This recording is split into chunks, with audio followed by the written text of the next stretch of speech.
Hebreus, capítulo 1.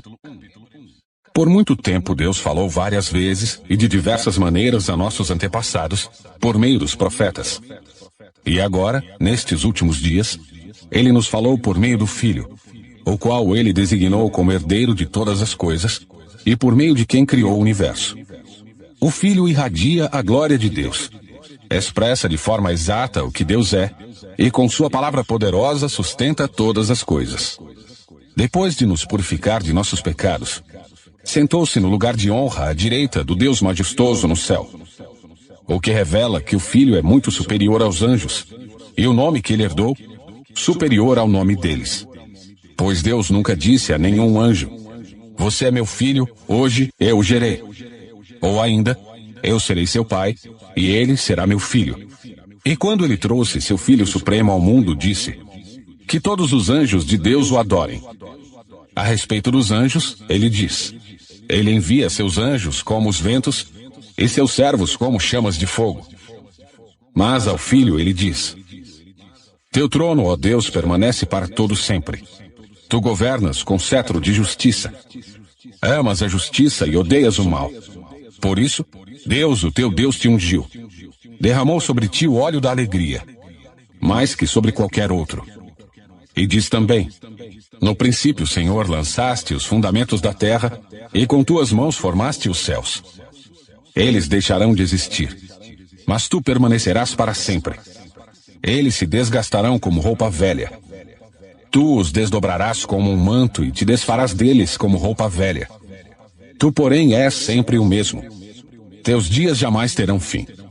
E ele nunca disse a nenhum de seus anjos: "Sente-se no lugar de honra à minha direita, até que eu humilhe seus inimigos e os ponha debaixo de seus pés." Portanto, os anjos são apenas servos, espíritos enviados para cuidar daqueles que herdarão a salvação.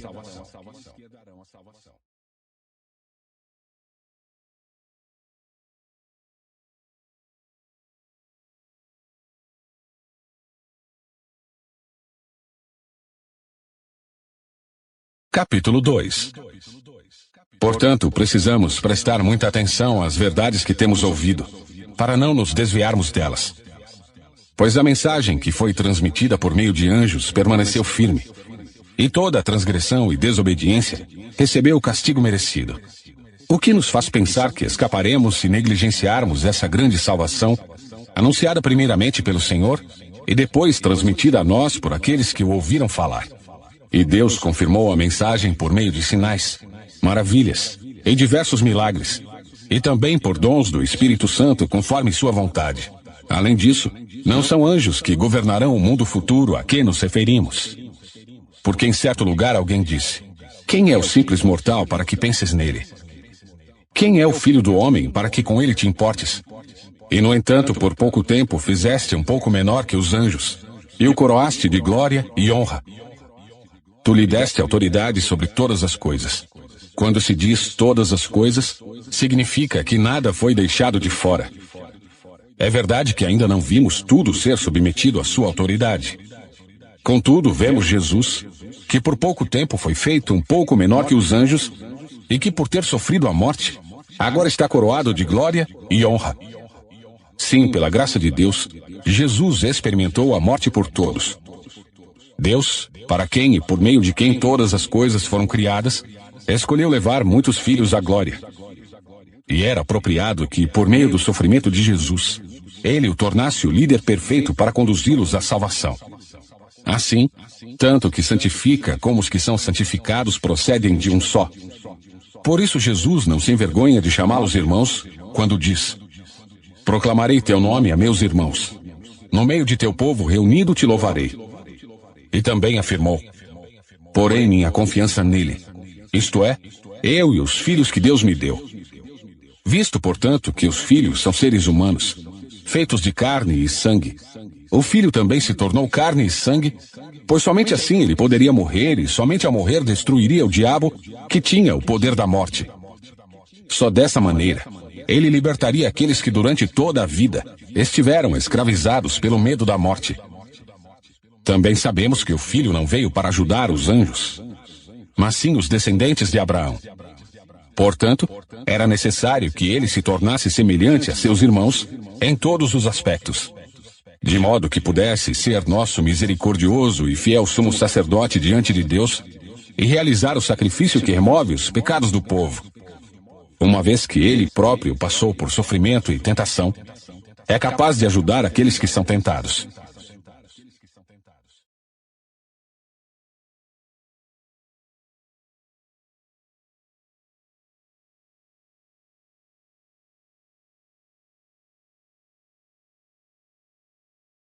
Capítulo 3. Portanto, irmãos santos que participam do chamado celestial, considerem atentamente a Jesus, que declaramos ser apóstolo e sumo sacerdote. Pois ele foi fiel àquele que o designou, assim como Moisés serviu fielmente quando lhe foi confiada toda a casa de Deus. Jesus, no entanto, é digno de muito mais honra que Moisés. Assim como a pessoa que constrói uma casa merece mais elogios que a casa em si. Pois toda casa tem um construtor, mas Deus é o construtor de todas as coisas. Por certo, Moisés foi fiel como servo na casa de Deus. E seu trabalho ilustrou verdades que seriam mais tarde reveladas. Mas Cristo, como Filho, é responsável por toda a casa de Deus. E nós somos a casa de Deus, se nos mantivermos corajosos e firmes em nossa esperança gloriosa.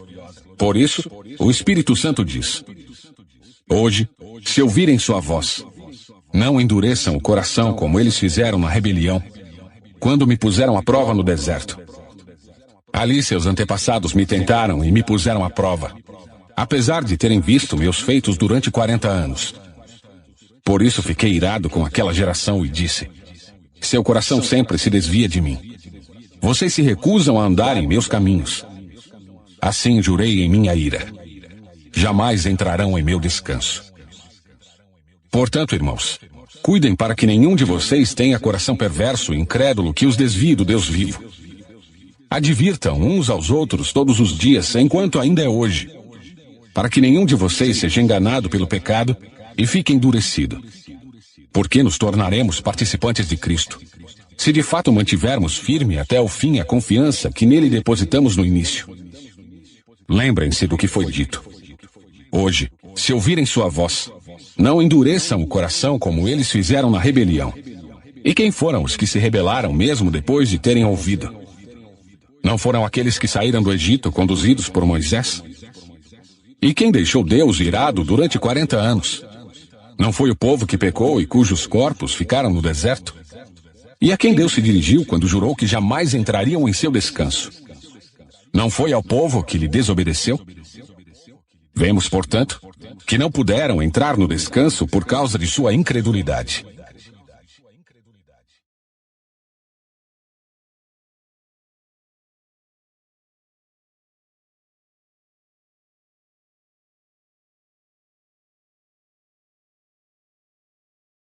Capítulo 4. Assim, uma vez que permanece a promessa de que entraremos no descanso de Deus, devemos ter cuidado para que nenhum de vocês pense que falhou. Porque essas boas novas também nos foram anunciadas, como a eles.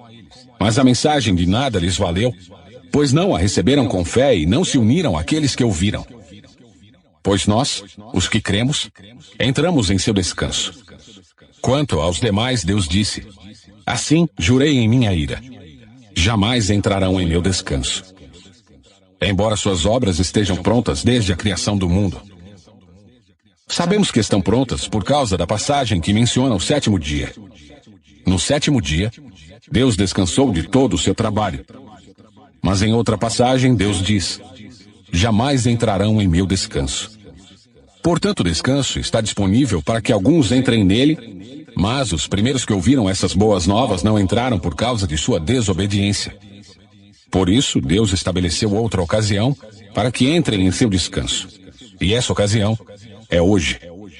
Ele anunciou isso por meio de Davi muito tempo depois, nas palavras já citadas. Hoje, se ouvirem sua voz, não endureçam o coração.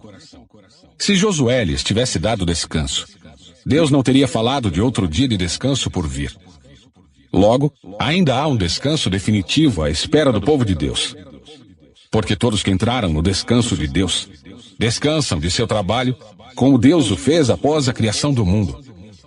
Portanto, esforcemo-nos para entrar nesse descanso. Mas se desobedecermos, como no exemplo citado, cairemos.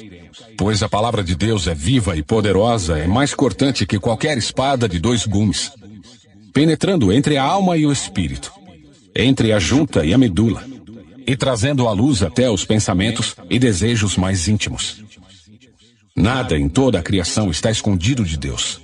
Tudo está descoberto e exposto diante de seus olhos, e é a Ele que prestamos contas.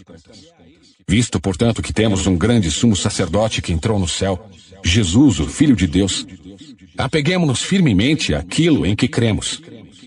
Nosso sumo sacerdote entende nossas fraquezas, pois enfrentou as mesmas tentações que nós, mas nunca pecou.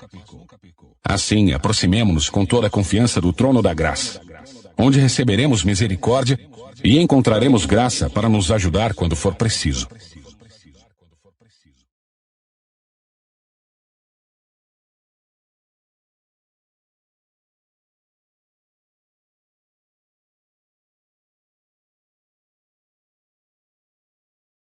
Capítulo 5.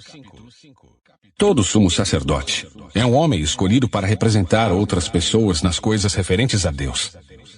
Ele apresenta ofertas e sacrifícios pelos pecados, e é capaz de tratar com bondade os ignorantes e os que se desviam, pois está sujeito às mesmas fraquezas. É por isso que precisa oferecer sacrifícios pelos próprios pecados, bem como pelos pecados do povo. Ninguém assume essa posição de honra por si só. Ele deve ser chamado por Deus, como aconteceu com Arão. Por isso, Cristo não tomou para si a honra de ser sumo sacerdote. Mas foi Deus quem lhe concedeu essa honra, dizendo: "Você é meu filho, hoje eu o gerei." E em outra passagem diz: "Você é sacerdote para sempre, segundo a ordem de Melquisedeque." Enquanto Jesus esteve na terra, ofereceu orações e súplicas, em alta voz e com lágrimas, àquele que podia salvá-lo da morte. E suas orações foram ouvidas por causa de sua profunda devoção. Embora fosse filho, aprendeu a obediência por meio de seu sofrimento.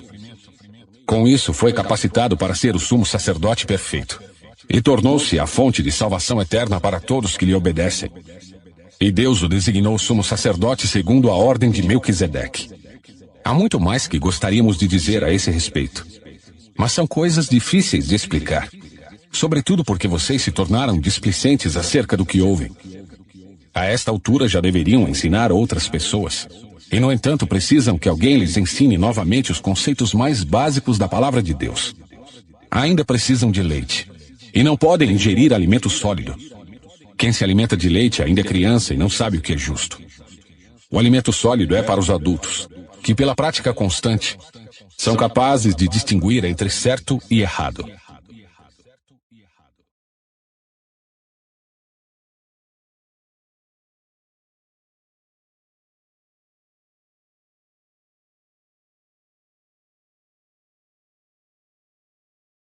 Capítulo 6.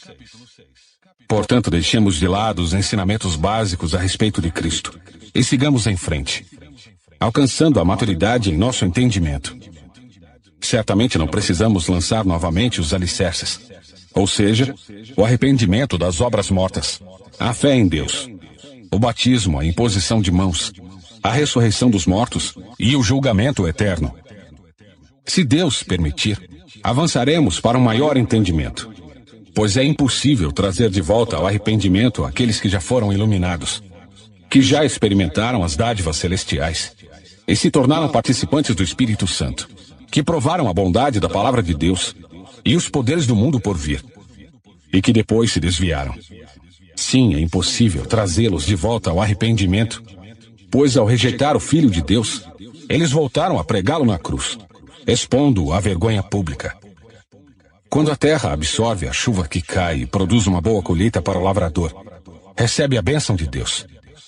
Mas se a terra produz espinhos e ervas daninhas, para nada serve, sendo logo amaldiçoada e por fim queimada. Amados, embora estejamos falando dessa forma, na realidade não cremos que se aplique a vocês. Temos certeza de que estão destinados às coisas melhores que pertencem à salvação. Pois Deus não é injusto. Não se esquecerá de como trabalharam arduamente para ele e lhe demonstraram seu amor ao cuidar do povo santo, como ainda fazem. Nosso desejo é que vocês continuem a mostrar essa mesma dedicação até o fim, para que tenham plena certeza de sua esperança. Assim não se tornarão displicentes, mas seguirão o exemplo daqueles que, por causa de sua fé e perseverança, herdarão as promessas. Considerem a promessa de Deus a Abraão. Uma vez que não havia ninguém superior por quem jurar, Deus jurou por si mesmo. Disse ele: certamente o abençoarei e multiplicarei grandemente seus descendentes. Então Abraão esperou com paciência e recebeu o que lhe fora prometido. Quando a pessoa faz um juramento, invoca alguém maior que ela. E sem dúvida, o juramento implica uma obrigação. Deus também se comprometeu por meio de um juramento, para que os herdeiros da promessa tivessem plena convicção de que ele jamais mudaria de ideia. A promessa e o juramento não podem ser mudados, pois é impossível que Deus minta. Portanto, nós que nele nos refugiamos, estamos firmemente seguros ao nos apegarmos à esperança posta diante de nós. Essa esperança é uma âncora firme e confiável para nossa alma. Ela nos conduz até o outro lado da cortina, para o santuário interior. Jesus já entrou ali por nós. Ele se tornou nosso eterno sumo sacerdote, segundo a ordem de Melquisedeque.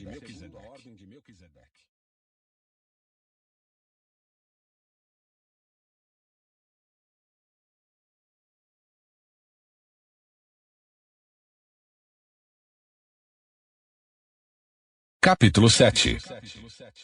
Esse Melquisedeque era rei de Salém e também sacerdote do Deus Altíssimo. Quando Abraão regressava para casa depois de derrotar os reis, Melquisedeque foi ao seu encontro e o abençoou. Então Abraão separou a 10ª parte de tudo e entregou a Melquisedeque, cujo nome significa Rei da Justiça, enquanto o rei de Salém quer dizer Rei da Paz. Não há registro de seu pai nem de sua mãe, nem de nenhum de seus antepassados, nem do começo, nem do fim de sua vida. Semelhantemente ao Filho de Deus, ele permanece sacerdote para sempre. Considerem, portanto, a importância de Melquisedeque. Até mesmo Abraão, o patriarca, reconheceu ao entregar a ele 1/10 do que havia conquistado na batalha. A lei de Moisés exigia que os sacerdotes, os descendentes de Levi, recebessem o dízimo de seus irmãos israelitas, que também são descendentes de Abraão. Melquisedeque, porém, que não era descendente de Levi, recebeu o dízimo e em seguida abençoou Abraão, que já havia recebido as promessas. Sem dúvida, quem tem poder para abençoar é superior a quem é abençoado. Os sacerdotes que recebem os dízimos são homens mortais. A respeito de Melquisedeque, no entanto, é dito que ele continua vivo. Além disso, pode-se dizer que os levitas, que recebem o dízimo, também o entregaram por meio de Abraão. Embora Levi ainda não tivesse nascido, a semente da qual ele veio já estava no corpo de Abraão, seu antepassado, quando Melquisedeque se encontrou com ele. Portanto, se o sacerdócio de Levi, sob o qual o povo recebeu a lei, pudesse ter alcançado a perfeição, por que seria necessário estabelecer outro sacerdócio, com um sacerdote segundo a ordem de Melquisedeque, em vez da ordem de Arão? E se o sacerdócio muda, também é preciso que a lei mude, pois o sacerdote ao qual estamos nos referindo pertence a outra tribo, cujos membros nunca serviram no altar como sacerdotes. De fato, como todos sabem, nosso Senhor veio da tribo de Judá, e Moisés nunca mencionou que dessa tribo viriam sacerdotes. Essa mudança se torna ainda mais clara com o surgimento de outro sacerdote semelhante a Melquisedeque, o qual se tornou sacerdote não por cumprir leis e exigências humanas, mas pelo poder de uma vida indestrutível. Pois a respeito dele foi dito: você é sacerdote para sempre, segundo a ordem de Melquisedeque. Desse modo, o antigo requisito, por ser fraco e inútil, foi cancelado, pois a lei nunca tornou perfeita coisa alguma. Agora, porém, temos certeza de uma esperança superior, pela qual nos aproximamos de Deus. Esse novo sistema foi instituído com o juramento solene. Os outros se tornaram sacerdotes sem esse juramento, mas a respeito dele houve um juramento, pois Deus lhe disse: o Senhor jurou e não voltará atrás. Você é sacerdote para sempre. Por causa desse juramento, Jesus é aquele que garante uma aliança superior. Além disso, havia muitos sacerdotes, pois a morte os impedia de continuar a desempenhar suas funções. Mas visto que ele vive para sempre, seu sacerdócio é permanente. Portanto, ele é capaz de salvar de uma vez por todas aqueles que se aproximam de Deus por meio dele. Ele vive sempre para interceder em favor deles. É de um sumo sacerdote como ele que necessitamos, pois é santo, irrepreensível, sem nenhuma mancha de pecado, separado dos pecadores e colocado no lugar de mais alta honra no céu. Ele não precisa oferecer sacrifícios diariamente, ao contrário dos outros sumos sacerdotes, que os ofereciam primeiro por seus próprios pecados e depois pelos pecados do povo. Ele, porém, o fez de uma vez por todas, quando ofereceu a si mesmo como sacrifício. A lei nomeava sacerdotes limitados pela fraqueza humana, mas depois da lei, Deus nomeou com juramento seu Filho, que se tornou o sumo sacerdote perfeito para sempre.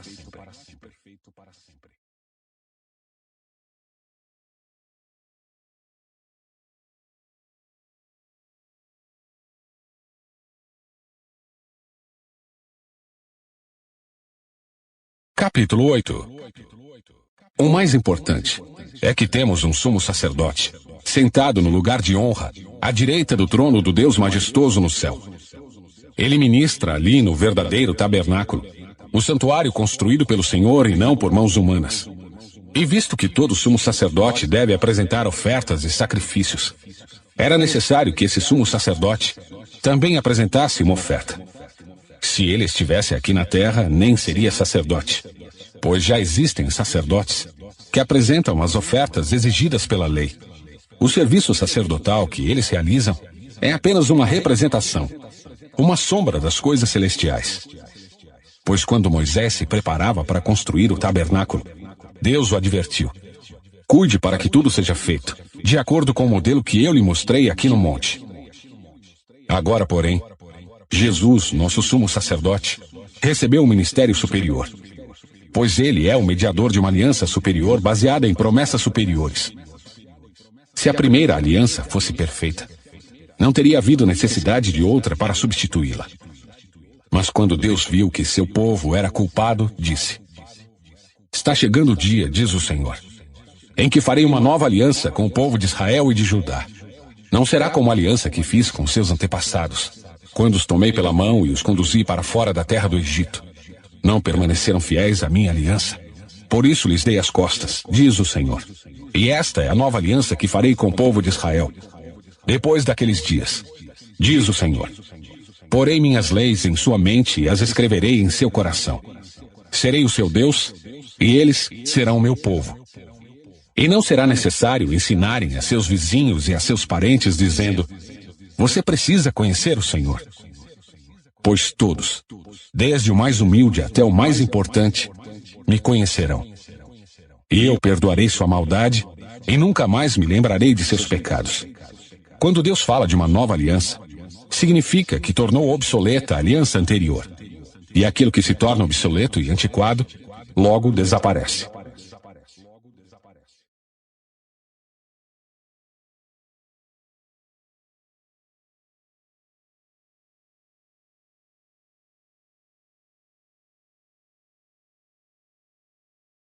Capítulo 9. A primeira aliança tinha regras para a adoração, bem como um santuário terreno. Esse tabernáculo era dividido em duas partes. Na primeira ficava o candelabro e a mesa com os pães da presença. Essa parte era chamada Lugar Santo. Depois, havia uma cortina e atrás dela a segunda parte chamada Lugar Santíssimo. Nessa parte ficava o altar de ouro para o incenso e a Arca da Aliança, inteiramente coberta de ouro. Dentro da arca havia um vaso de ouro contendo maná, a vara de Arão que floresceu e as tábuas de pedra da aliança. Sobre a arca ficavam os querubins da glória divina, cuja sombra se estendia por cima do lugar de expiação. Mas agora não é o momento de explicar essas coisas em detalhes. Quando tudo estava preparado, os sacerdotes entravam regularmente no lugar santo para cumprir seus deveres sagrados. Mas apenas o sumo sacerdote, e só uma vez por ano, entrava no lugar santíssimo. Ele sempre apresentava o sangue do sacrifício pelos próprios pecados e pelos pecados que o povo havia cometido por ignorância. Com essas regras, o Espírito Santo mostra que o caminho para o lugar santíssimo não havia sido aberto enquanto o primeiro tabernáculo continuava em uso. Essa é uma ilustração que aponta para o tempo presente, pois as ofertas e os sacrifícios que os sacerdotes apresentam não podem criar no adorador uma consciência totalmente limpa. Tratava-se apenas de alimentos e bebidas e várias cerimônias de purificação.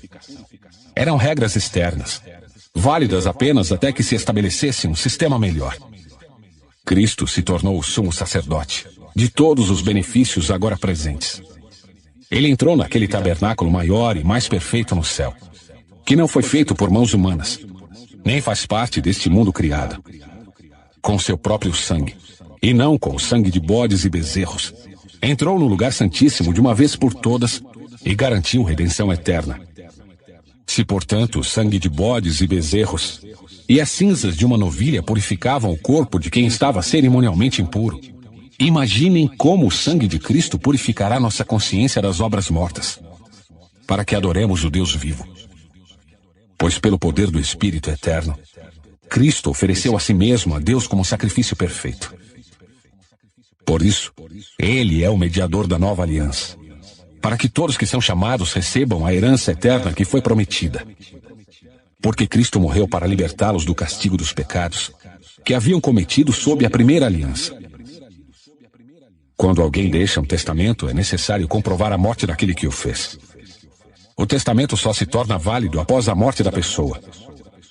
Enquanto ela ainda estiver viva, o testamento não entra em vigor. É por isso que até mesmo a primeira aliança foi sancionada com sangue. Depois de ler todos os mandamentos da lei a todo o povo, Moisés pegou o sangue de novilhos e de bodes, e também água, e os aspergiu com ramos de sopo e lã vermelha sobre o livro da lei e sobre todo o povo. Em seguida disse: este sangue confirma a aliança que Deus fez com vocês. Da mesma forma, aspergiu com sangue o tabernáculo e todos os utensílios usados nos serviços sagrados. De fato, segundo a lei, quase tudo era purificado com sangue, pois sem derramamento de sangue não há perdão. Assim, as representações das coisas no céu tiveram de ser purificadas com sangue de animais. As verdadeiras coisas celestiais, porém, tiveram de ser purificadas com sacrifícios muito superiores. Pois Cristo não entrou num santuário feito por mãos humanas, mera representação do santuário verdadeiro no céu. Ele entrou no próprio céu, a fim de agora se apresentar diante de Deus em nosso favor. E ele não entrou no céu para oferecer a si mesmo repetidamente, como sumo sacerdote aqui na terra, que todos os anos entra no lugar santíssimo com o sangue de um animal. Se fosse assim, ele precisaria ter morrido muitas vezes, desde o princípio do mundo. Mas agora, no fim dos tempos, ele apareceu uma vez por todas, para remover o pecado mediante sua própria morte em sacrifício. E assim, como cada pessoa está destinada a morrer uma só vez, e depois disso vem o julgamento, também Cristo foi oferecido como sacrifício uma só vez, para tirar os pecados de muitos. Ele voltará, não para tratar de nossos pecados, mas para trazer salvação a todos que o aguardam com grande expectativa.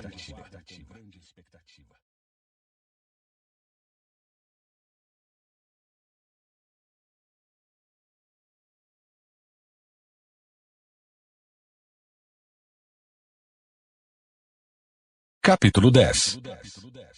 A lei constitui apenas uma sombra, um vislumbre das coisas boas por vir, mas não as coisas boas em si mesmas. Os sacrifícios são repetidos todos os anos, mas nunca puderam purificar inteiramente aqueles que vêm adorar. Se tivessem esse poder, já não precisariam existir, pois os adoradores teriam sido purificados de uma vez por todas, e a consciência de seus pecados teria desaparecido. Em vez disso, esses sacrifícios os lembravam de seus pecados todos os anos, pois é impossível que o sangue de touros e bodes remova pecados. Por isso, quando Cristo veio ao mundo, disse: não quiseste sacrifícios nem ofertas, contudo me deste um corpo para oferecer. Não te agradaste de holocaustos, nem de outras ofertas pelo pecado. Então eu disse: Aqui estou para fazer tua vontade, ó Deus, como está escrito a meu respeito no livro.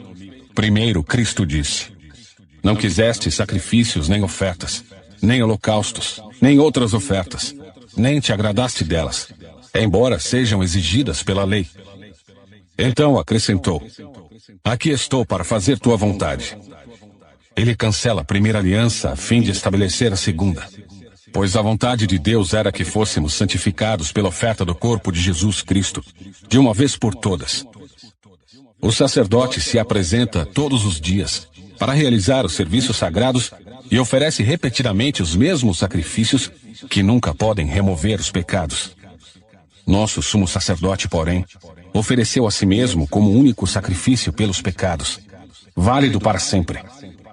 Então, sentou-se no lugar de honra à direita de Deus, e ali aguarda até que todos os seus inimigos sejam humilhados e postos debaixo de seus pés.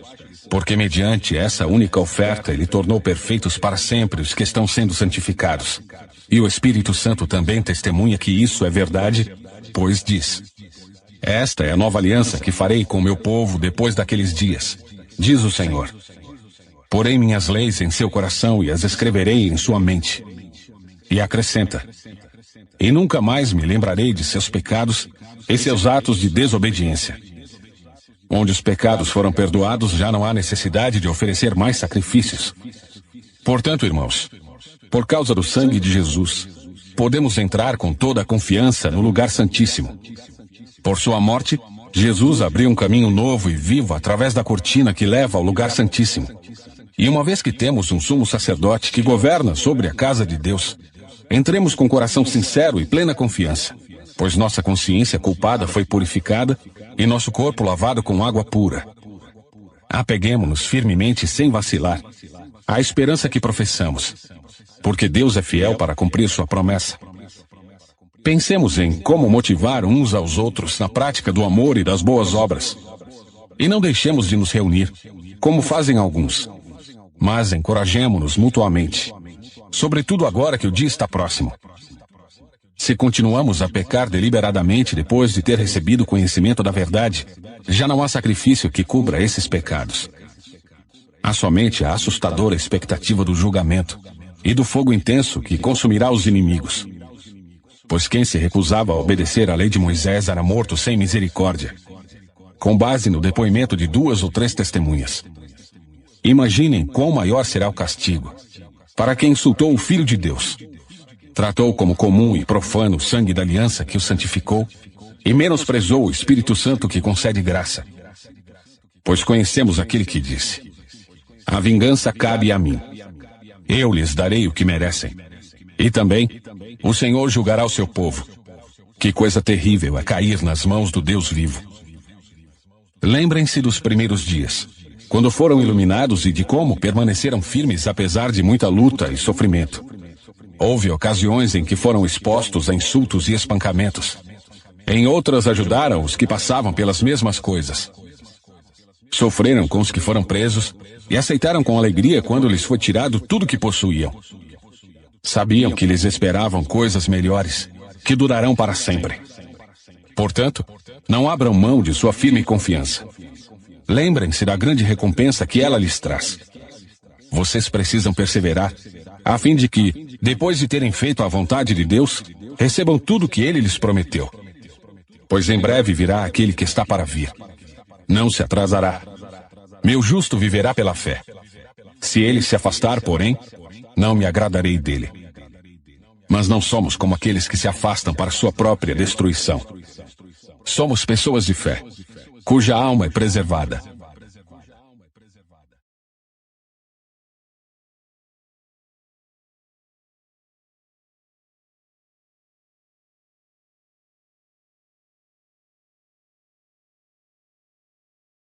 Capítulo 11.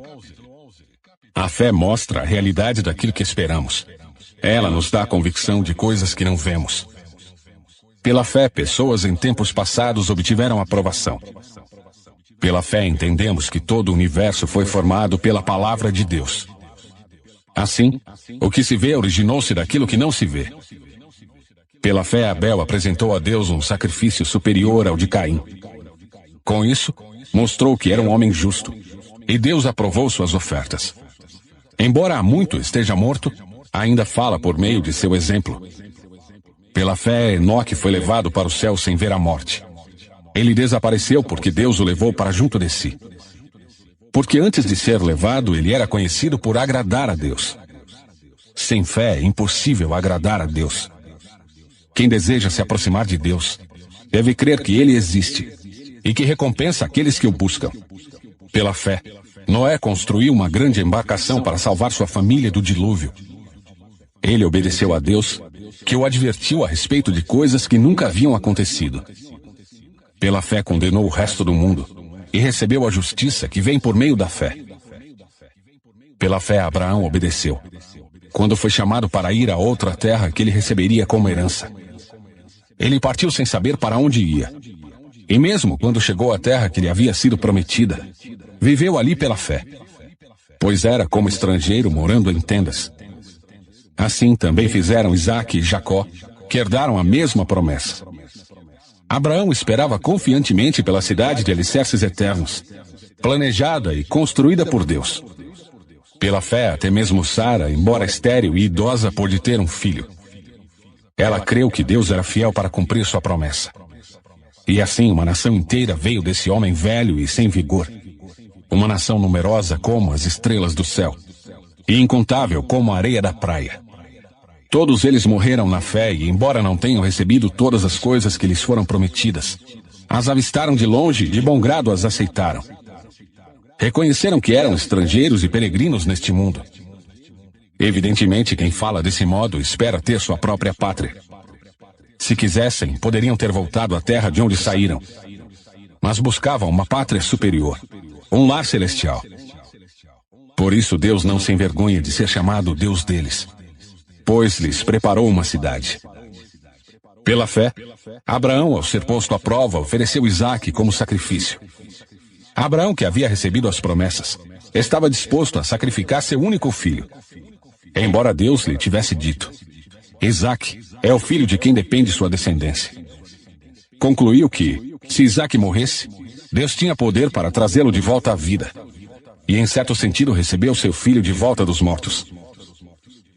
Pela fé, Isaque prometeu bênçãos para o futuro de seus filhos, Jacó e Esaú.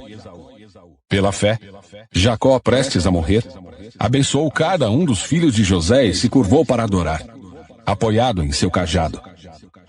Pela fé, José, no fim da vida, declarou com toda a confiança que os israelitas deixariam o Egito e deu ordens para que cuidassem de seus ossos. Pela fé, os pais de Moisés o esconderam por 3 meses tão logo ele nasceu, pois viram que a criança era linda e não tiveram medo de desobedecer ao decreto do rei. Pela fé, Moisés, já adulto, recusou ser chamado filho da filha do faraó, preferindo ser maltratado junto com o povo de Deus a aproveitar os prazeres transitórios do pecado. Considerou melhor sofrer por causa do Cristo do que possuir os tesouros do Egito, pois tinha em vista sua grande recompensa. Pela fé saiu do Egito sem medo da ira do rei, e prosseguiu sem vacilar, como quem vê aquele que é invisível. Pela fé, ordenou que o povo de Israel celebrasse a Páscoa e aspergisse com sangue os batentes das portas, para que o anjo da morte não matasse seus filhos mais velhos. Pela fé, o povo de Israel atravessou o Mar Vermelho, como se estivesse em terra seca. Quando os egípcios tentaram segui-los, morreram todos afogados. Pela fé, o povo marchou ao redor de Jericó durante 7 dias, e suas muralhas caíram. Pela fé, a prostituta Raabe não foi morta com os habitantes de sua cidade que se recusaram a obedecer, pois ela acolheu em paz os espiões. Quanto mais preciso dizer? Levaria muito tempo para falar sobre a fé que Gideão, Baraque, Sansão, Jefté, Davi, Samuel e os profetas tiveram. Pela fé, eles conquistaram reinos, governaram com justiça e receberam promessas. Fecharam a boca de leões, apagaram chamas de fogo e escaparam de morrer pela espada. Sua fraqueza foi transformada em força. Tornaram-se poderosos na batalha e fizeram fugir exércitos inteiros.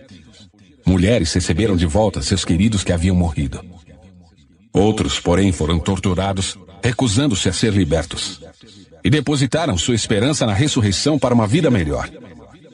Alguns foram alvo de zombaria e açoites, e outros acorrentados em prisões. Alguns morreram apedrejados, outros foram cerrados ao meio, e outros ainda mortos à espada. Alguns andavam vestidos com peles de ovelhas e cabras, necessitados, afligidos e maltratados. Este mundo não era digno deles. Vagaram por desertos e montes, escondendo-se em cavernas e buracos na terra. Todos eles obtiveram aprovação por causa de sua fé. No entanto, nenhum deles recebeu tudo o que havia sido prometido, pois Deus tinha algo melhor preparado para nós, de modo que sem nós, eles não chegassem à perfeição.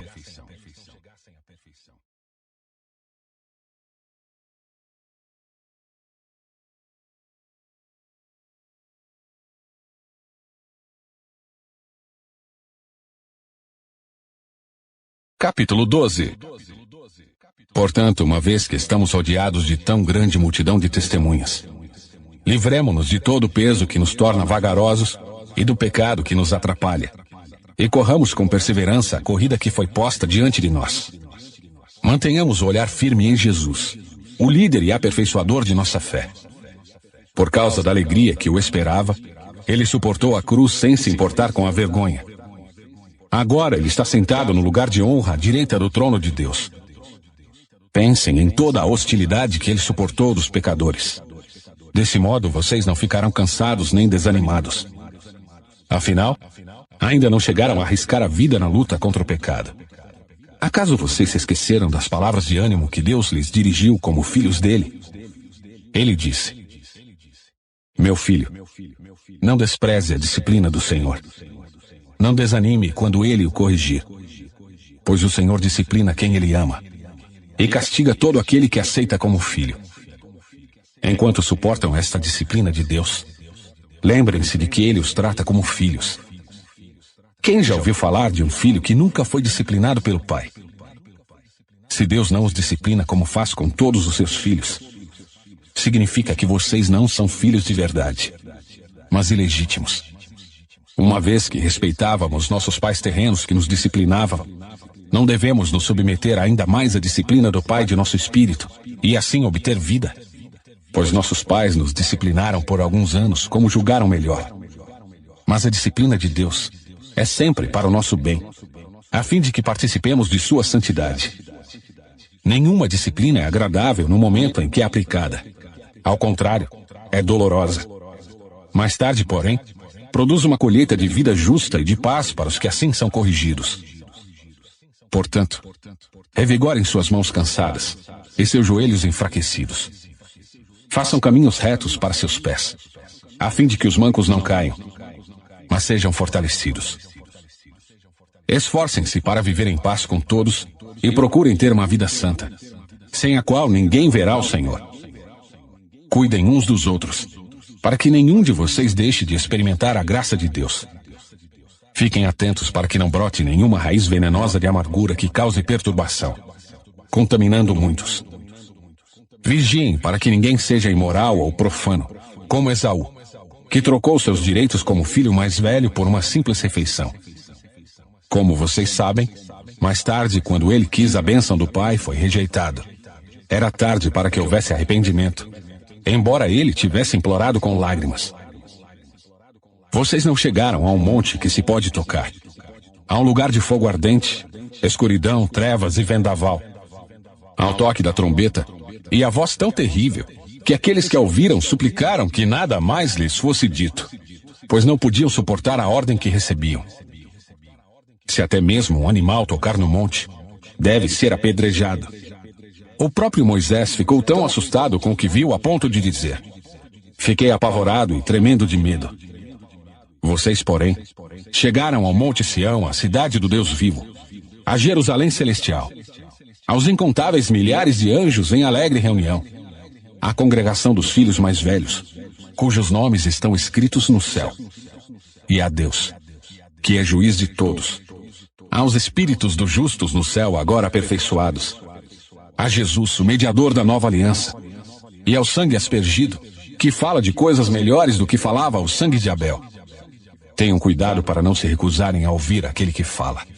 Porque se aqueles que se recusaram a ouvir o mensageiro terreno não escaparam, certamente não escaparemos, se rejeitarmos aquele que nos fala do céu. Quando Deus falou naquela ocasião, sua voz fez a terra tremer. Mas agora ele promete: mais uma vez, farei tremer não só a terra, mas também os céus. Isso significa que toda a criação será abalada e removida, de modo que permaneçam apenas as coisas inabaláveis. Uma vez que recebemos um reino inabalável, sejamos gratos e agrademos a Deus adorando-o com reverência e santo temor. Porque nosso Deus é um fogo consumidor.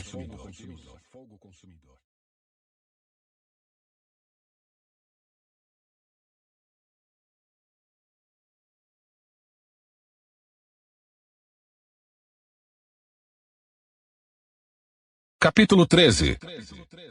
Continuem a amar uns aos outros como irmãos. Não se esqueçam de demonstrar hospitalidade, porque alguns, sem o saber, hospedaram anjos. Lembrem-se dos que estão na prisão como se vocês mesmos estivessem presos. Lembrem-se dos que são maltratados como se sofressem os maus tratos em seu próprio corpo. Honrem o casamento e mantenham pura a união conjugal, pois Deus certamente julgará os impuros e os adúlteros. Não amem o dinheiro. Estejam satisfeitos com o que têm. Porque Deus disse: não o deixarei, jamais o abandonarei. Por isso podemos dizer com toda a confiança: o Senhor é meu ajudador, portanto não temerei. O que me podem fazer os simples mortais? Lembrem-se de seus líderes que lhes ensinaram a palavra de Deus. Pensem em todo o bem que resultou da vida deles e sigam seu exemplo de fé. Jesus Cristo é o mesmo ontem, hoje e para sempre. Portanto, não se deixem atrair por ensinos novos e estranhos. A força de vocês vem da graça de Deus, e não de regras sobre alimentos, que em nada ajudam aqueles que a seguem. Temos um altar do qual os sacerdotes no tabernáculo não têm direito de comer. O sumo sacerdote traz o sangue dos animais para o lugar santo como sacrifício pelo pecado, enquanto o corpo dos animais é queimado fora do acampamento. Da mesma forma, Jesus sofreu fora das portas da cidade, para santificar seu povo mediante seu próprio sangue. Portanto, vamos até ele, para fora do acampamento, e soframos a mesma desonra que ele sofreu. Pois não temos neste mundo uma cidade permanente. Aguardamos a cidade por vir. Assim, por meio de Jesus, oferecemos um sacrifício constante de louvor a Deus, o fruto dos lábios que proclamam seu nome. E não se esqueçam de fazer o bem e de repartir o que têm com os necessitados, pois esses são os sacrifícios que agradam a Deus. Obedeçam a seus líderes e façam o que disserem. O trabalho deles é cuidar de sua alma, e disso prestarão contas. Deem-lhes motivo para trabalhar com alegria e não com tristeza, pois isso certamente não beneficiaria vocês. Orem por nós, pois nossa consciência está limpa, e desejamos viver de forma honrada em tudo o que fazemos. Orem especialmente para que eu volte e possa vê-los em breve. E agora, que o Deus da paz que trouxe de volta dos mortos nosso Senhor Jesus, o grande pastor das ovelhas, e confirmou uma aliança eterna com seu sangue, os capacite em tudo o que precisam, para fazer a vontade dele. Que ele produza em vocês, mediante o poder de Jesus Cristo, tudo que é agradável a ele, a quem seja a glória para todo sempre. Amém. Suplico a vocês, irmãos, que prestem atenção naquilo que lhes escrevi nesta breve exortação. Quero que saibam que nosso irmão Timóteo já saiu da prisão. Se ele vier em breve, eu o levarei comigo quando for vê-los. Transmitam minhas saudações a todos os seus líderes e a todo o povo santo. Os irmãos da Itália também mandam lembranças. Que a graça de Deus seja com todos vocês.